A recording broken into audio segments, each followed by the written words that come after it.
耿炳文是朱元璋时代的老将，也是少数躲过朱元璋大清洗的将领。许多人都说耿炳文善守不善攻，蓝玉善攻不善守，因此蓝玉必死。而耿炳文由于善守，就注定了没有多大反叛能力，因而才得以活命。但这说法实则却是大错。耿炳文是子承父业，他的父亲耿君用跟隋明太祖朱元璋渡长江，因战功未升至管军总管。至正16年，增援宜兴，和张士诚的部队进行激烈征战，最后耿君用战死。耿君用死后，耿炳文承袭父职，率领他父亲的军队。至正17年，耿炳文攻取广德，进攻长兴，打败张士诚的大将赵达虎，缴获战船300余艘，生擒敌军守将李福安等人，彻底攻占了长兴。长兴地处太湖口，路上通广德，是江浙的门户。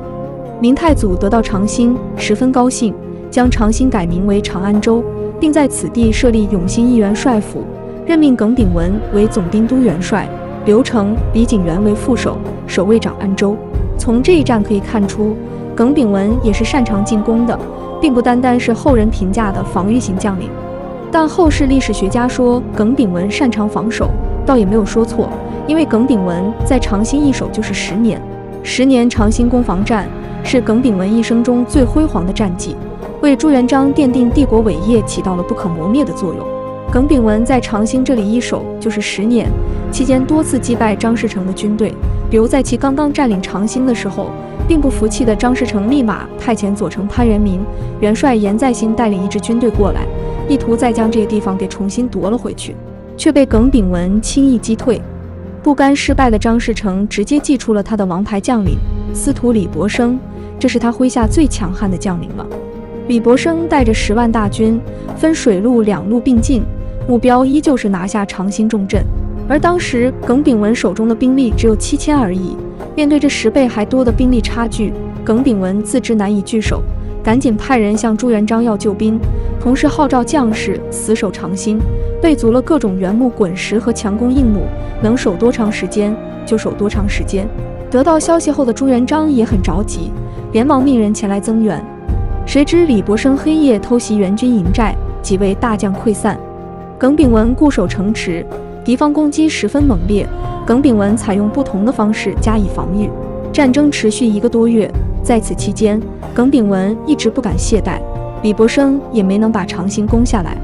等到常遇春率兵增援，李伯升不得已弃营逃跑，耿炳文乘胜追击，追杀李伯升军队5000余人。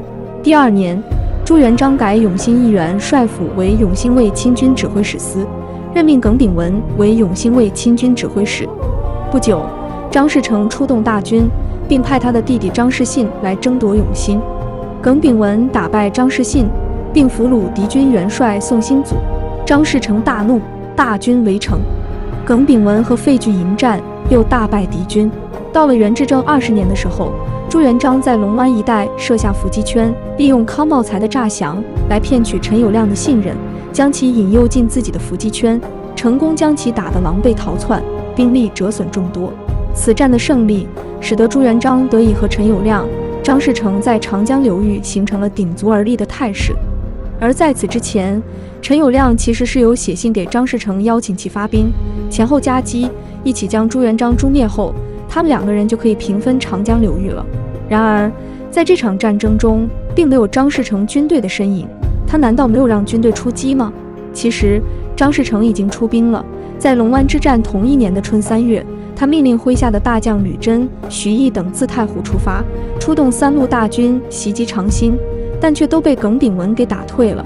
其麾下的2个总管汤泉、张齐还战死在沙场上。长兴是张士诚的必争之地，耿炳文在此坚守大概有10年之久。他以寡敌众，大小10几次战争战无不胜，使得张士诚的目的不能得逞。更重要的是，正因为有耿炳文牵制着张士诚，朱元璋才敢放心大胆地专心对付陈友谅，没有腹背受敌之忧。后来朱元璋大军征讨张士诚，耿炳文率领部下攻克湖州，围困平江。洪武元年，耿炳文随大军征讨中原，攻克山东夷、一等州，攻下汴梁，又随常遇春攻占大同，攻克山西、河北等地。还随大将军徐达征讨陕西，打败李思齐、张思道。洪武14年，随大将军徐达出塞，在北黄河打败元朝平章哪儿不花，再次返回陕西。洪武19年，随尹国公傅有德征讨云南，平定曲靖蛮。洪武21年，耿炳文跟随蓝玉北征，到达捕鱼洱海。蓝玉在捕鱼洱海覆灭北元王庭的壮举，里面当有耿炳文的一份功劳。从以上战绩可以看出，耿炳文19岁起就追随朱元璋，攻广德，进长兴，克湖州为平江。随后更是在明朝各大名将手下轮转，徐达、常遇春、傅有德、蓝玉等名将都曾与他并肩作战，而且打的多是主动进攻型的攻坚战。可见耿炳文不仅防守出色，也能打出摧枯拉朽般的进攻打法，是个攻守兼备型的将领。只不过元末明初时在是个将星璀璨的时代，朱元璋手下更是猛将如云，像耿炳文这样的良将，在徐达、常遇春、蓝玉等名将面前也不是那么出彩了。然而到了洪武末年，诸多开国名将不是因病故去，就是被朱元璋屠杀了，幸存的只有耿炳文和郭英二人。耿炳文能活着的最大原因还是低调，而不是后世人胡乱揣测的，因为没能力反叛所以被放过了。耿炳文的低调从下面这件事就能看出。洪武27年，耿炳文邀请翰林学士刘三吴撰写了一篇追封3代神道碑铭。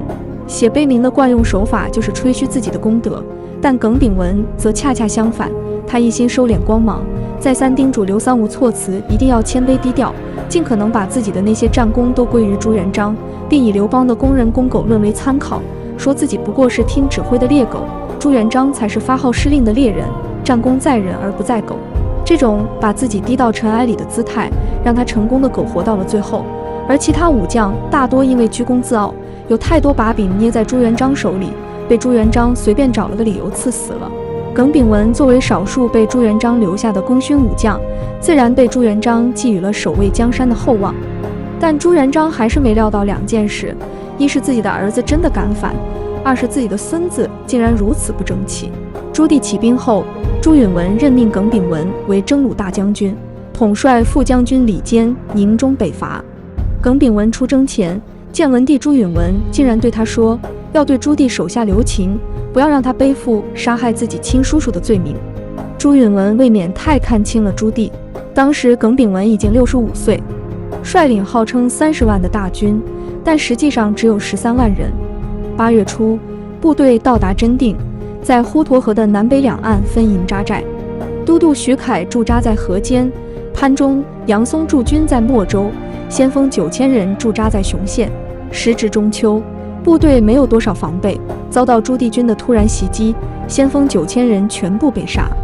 潘忠等率军来增援，过岳阳桥时遭到伏击，落入水中，潘忠、杨松都被俘，2位大将宁死不屈，最终被杀。于是莫州失守。而此时耿炳文的部将张宝向朱棣投降，并向朱棣报告南岸部队的虚实情况。朱棣放张宝回去，让他张扬雄县、莫州惨败的情景，并说北军将要到来。于是耿炳文转移部队，并且全部渡河，全力抗敌。耿炳文军队转移之际，朱棣军突然来临，严城攻击。耿炳文的部队不能成列，溃败入城，部队都拥挤在城门里，造成堵塞，自相践踏，被踩死的不可数计。朱棣军将城紧紧围住，耿炳文上有10万军队，坚守不出。朱棣知道耿炳文是一员老将，攻城不是件容易的事，过了3天就自动撤兵。建文帝听说耿炳文失败，十分担心，他采纳太常卿黄子成的建议，以李文忠之子李景龙为大将军，取代耿炳文。于是老将耿炳文黯然返回，李景龙代替他统帅全军，最终导致失败。耿炳文真定之败，输的其实是信息战。耿炳文统帅的部队有相当一部分是辽东兵，部队的将领不少是跟朱棣有过合作的。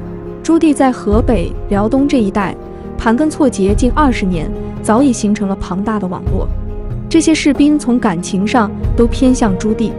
不信你看，张宝投降，向朱棣出卖南军情报，因为他是原来朱棣旧部。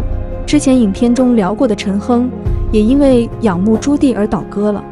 被派去捉拿朱棣的张信，直接成了给朱棣报信的人。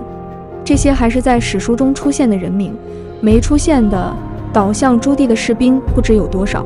所以某种程度上来说，耿炳文的部队就是筛子，很多信息早就暴露了。这就导致朱棣能准确判断耿炳文部队的进程，同时给耿炳文假情报，保证朱棣的奇袭能够成功。真定之战，史书中一会儿说部队都拥挤在城门里，造成堵塞，自相践踏，被踩死的不计其数。后面又说耿炳文13万军队，损失只有3万，这说明很可能有部分军队被收买，按兵不动，死的都是耿炳文的直属部队。耿炳文真定之败说明他是将才而非帅才，他只擅长打仗而不擅长对军队的管理，这是耿炳文与朱棣之间最大的差距。但归根结底还是朱允炆不懂军事，不会识人，不会用人，才导致了江山的易主。